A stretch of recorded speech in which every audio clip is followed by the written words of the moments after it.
Imbis na inaaway natin ng China, magkaroon na lang tayo ng joint exploration sa kanila, sa West Philippine Sea. Bakit hindi na lang, sabihin natin sa China, bakit hindi na lang tayo mag-usap para sa profit? Huwag muna natin pag-usapan ng teritoryo. Kasi hindi tayo magkakaintindihan dyan. Diba? Pag-usapan natin yung kita.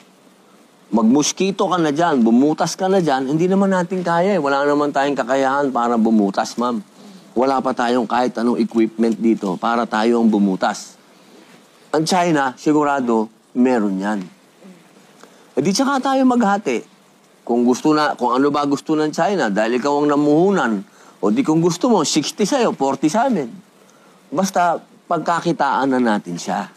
Huwag tayong masyadong maging matigas. Kung ang kumakalam naman na yung mga sikmura ng taong bayan.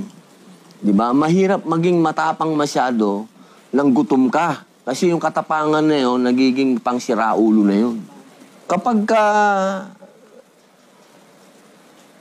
pinatigasan natin,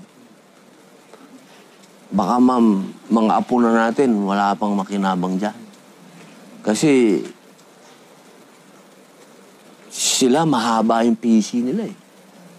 Tayo ma'am, hindi. Oo. Ako naman, kung sana wala tayo sa krisis na to, na dinadaanan natin ngayon, pwede tayo makipagmatigasan. Sa akin, gutom na yung kababayan natin, ma'am. Trilyon na ang utang natin. Dapat matuto din tayo ng diplomacy, di ba?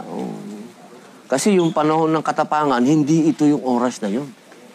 Wala tayong isusukong teritoryo. Never. Huwag natin gagawin yon. Sa profit lang. Parang nagnegosyo lang tayong dalawa, ma'am. O sige, ano lang tayo dyan, butas tayo dyan, ha? O basta yung kita dyan, dahil ikaw namuhunan, 60 sa'yo, 40 sa akin.